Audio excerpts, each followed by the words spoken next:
Também acudirá este cidadão à corrida de quadrigas, os chamados circos, de muito longa planta de mais de meio quilômetro, rodeada pelas grades e com um muro no meio, enfeitada por estátuas e obeliscos.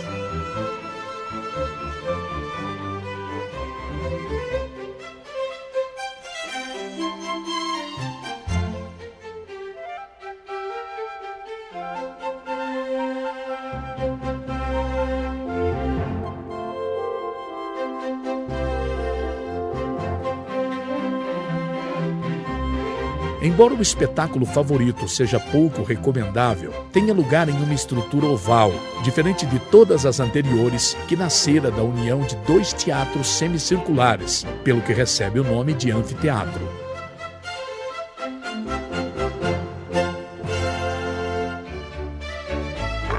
Nele se assistirá a todo tipo de combates à morte, entre feras, homens e feras, ou entre gladiadores, espetáculo rei, este último da não compassível cultura romana.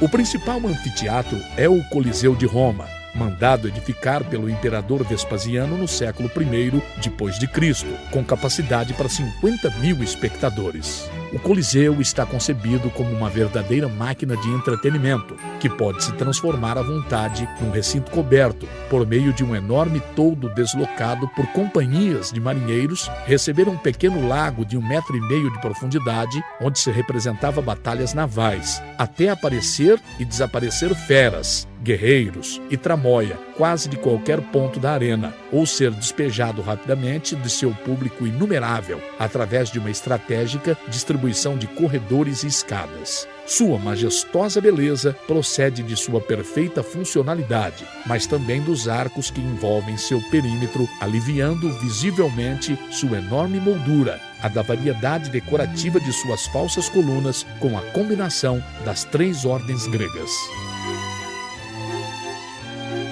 Como em muitos outros edifícios clássicos e depois renascentistas, a ordem dórica se reserva para a primeira planta, a jônica para a segunda e a coríntia para a terceira, e no Coliseu também para a quarta, embora careça de arcos.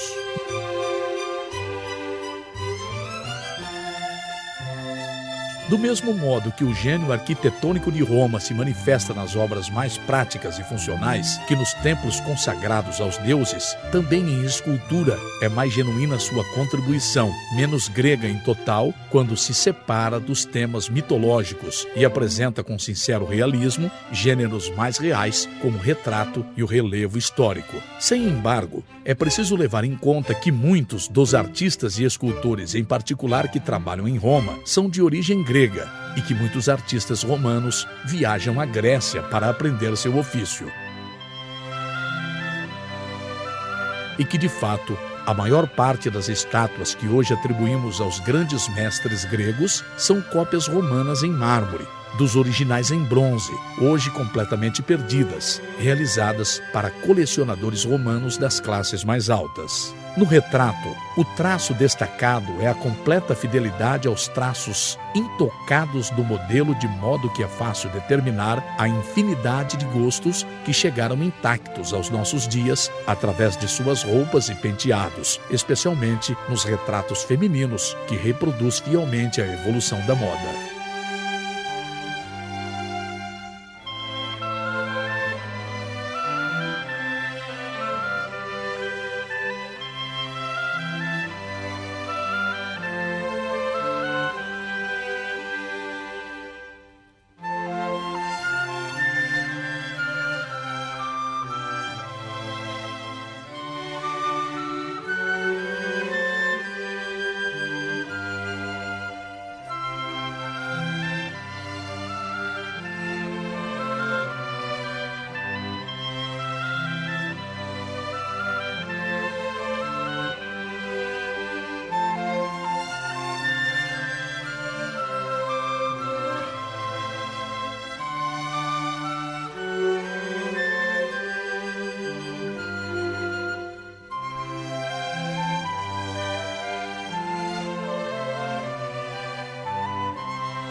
Ao lado desses gostos patrióticos, realizados para particulares, tão plenos de verdades psicológicas, sobretudo durante a República, existe também grande número de estátuas de caráter público, já durante o Império, que suavizam seu realismo para transmitir uma imagem idealizada do imperador, que se multiplica até as mais remotas províncias. Encontramos estes retratos, de função meramente propagandista, em 3 tipos diferentes que se correspondem com outros grandes aspectos da personalidade do imperador: com vestimenta patriótica, cônsul ou pretor, ou com indumentária militar, que evolui ao retrato equestre, ou em imagem chamada de apoteótica, que o representa seminu como uma divindade. O relevo histórico é outro gênero romano que não encontramos na Grécia, onde preferiam iludir a realidade contemporânea a favor do mito, destacando os relevos das colunas trajanas e dos larafases e os de arcos de Tito. O imenso fuste da coluna de Trajano, de quase 30 metros de altura, está percorrido por um friso de relevos, em extenso helicoidal, a modo de crônica jornalística das façanhas do imperador na conquista de Barbárie.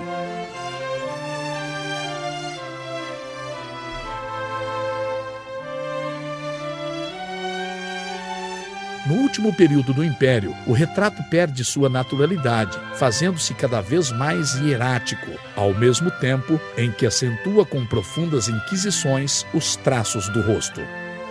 Em pintura, os principais restos procedem de Pompeia, alguns magnificamente conservados como os frescos da chamada Via dos Mistérios, que descrevem rituais do tipo esotérico, associado ao culto grego ao Dionisos. Neles participam especialmente mulheres, algumas das quais podemos vê-las em transes, recortadas formosamente sobre um fundo de intenso vermelho. Se encontram todos os gêneros que merecem a atenção de um pintor, desde a paisagem ao bodegão, pintados às vezes com pinceladas de surpreendente frescura. Através de alguns desses frescos, intuímos o grau de maestria de artistas gregos como Ceuses, louvado pelas crônicas, mas cujas obras se perderam para sempre, e do qual a arte romana se faz eco uma vez mais. Sem embargo, boa parte das pinturas conservadas tem uma função exclusivamente decorativa, combinando motivos de ornamentação vegetal com os de tipo mitológico e arquitetônico.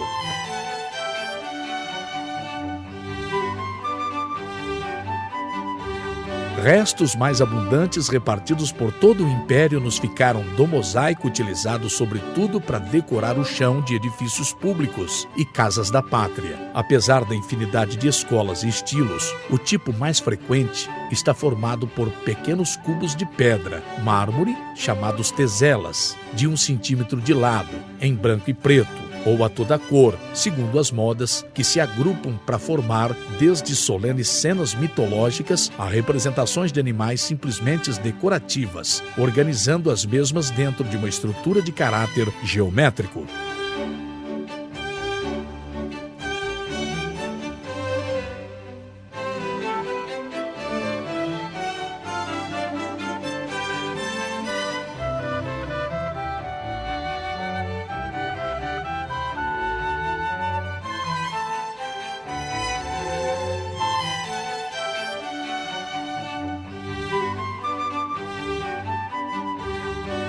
Na morte de Maomé, no ano 632, tem início a expansão dos povos da Península Arábica, que em menos de 100 anos estende seu domínio desde a Espanha até a Índia, ocupando todo o norte da África, Egito, Síria, Mesopotâmia e Pérsia.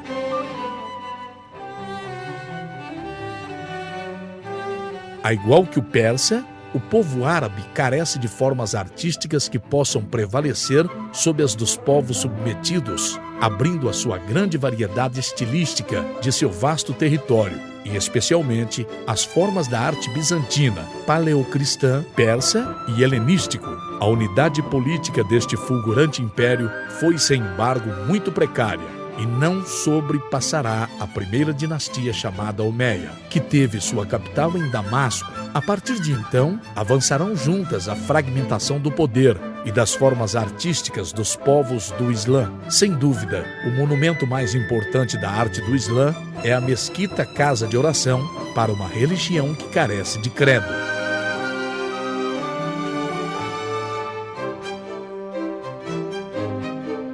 De grande variedade de formas, as mesquitas costumam ter em comum um amplo quintal, com uma fonte para as abluções, que precedem uma grande sala de adoração mais larga possível, para que os que oram fiquem perto da quibla, ou parede orientada para a direção da Meca, e os restantes também possam se dirigir a ela. Sobre a quibla se encontra o mihrab, ou dito vazio a modo de uma pequena capela, que costuma estar precedido de um espaço reservado ao soberano chamado de mimbar.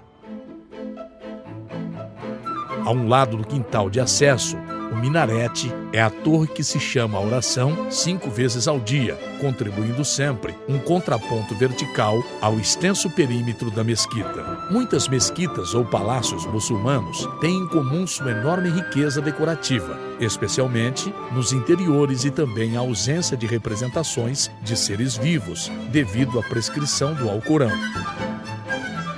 A intrincada decoração que cobre os elementos arquitetônicos até ocultá-los às vezes combina motivos geométricos vegetais e incisiva escrita cúfica que reproduzem sentenças do Alcorão.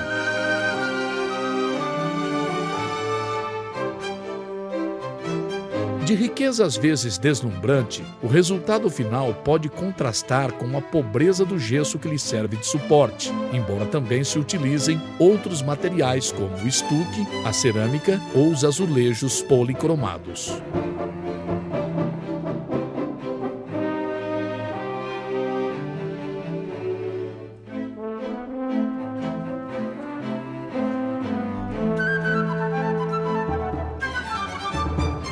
Na Espanha, encontramos as formas mais inspiradas da arte muçulmana.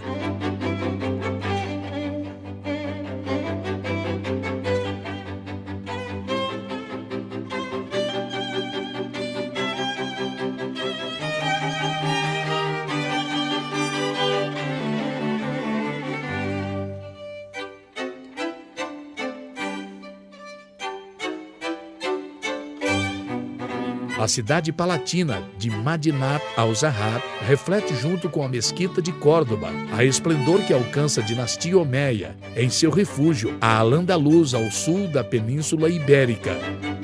Apesar de sua efêmera vida com mais de 70 anos, a fama da extraordinária beleza de Madinat al-Zahar se estende pelo ocidente europeu antes de ser saqueada e incendiada no ano 1010.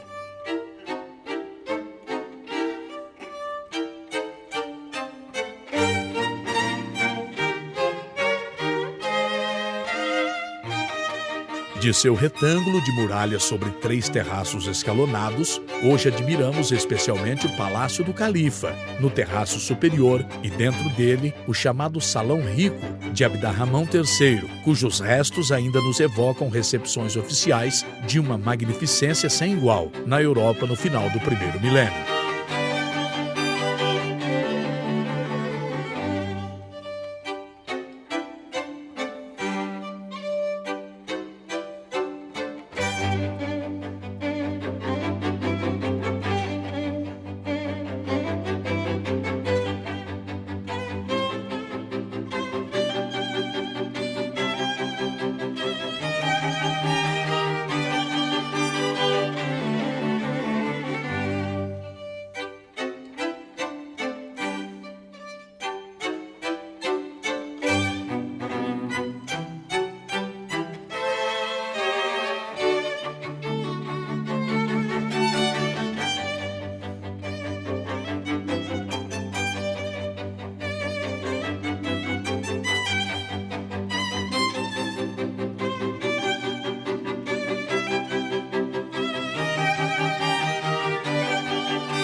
E na Alhambra de Granada, monumentos que correspondem a funções e dinastias diferentes, mas que têm em comum uma magnificência decorativa conseguida por diferentes meios. Na Mesquita de Córdoba, a sala de orações é um bosque de graciosas colunas, de capitel coríntio, suportando uma dupla de arcos de função principalmente decorativa, com a característica alternância das cores, de pedras e tijolos em seus arcos.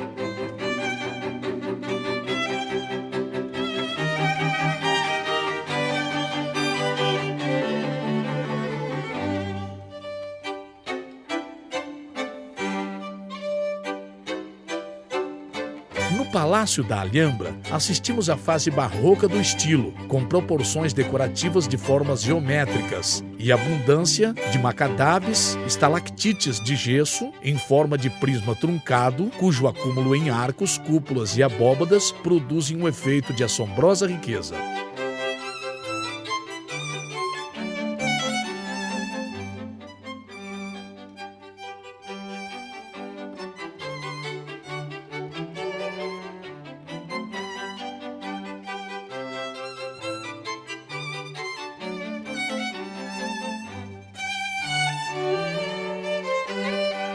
Sem embargo, longe de nos impressionar essas extensas decorações de superfícies, ficam totalmente compensados pela clareza das escrituras, concedendo aos espaços uma atmosfera ao saboroso hedonismo.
Não é desprezível a influência que a arte muçulmana exerce em estilos como o romano-europeu, principalmente através das edificações moçárabes, que enchem o caminho de Santiago ao norte da Espanha.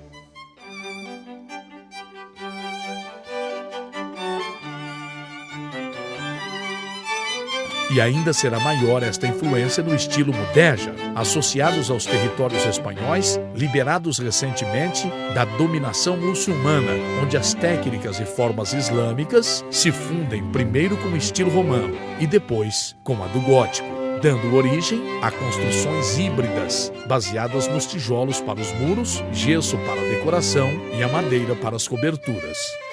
O resultado desta fusão entre formas do Oriente e as do Ocidente é muito apreciado pelos príncipes cristãos da península, conseguindo superar em seus palácios a propulsão decorativa puramente islâmica.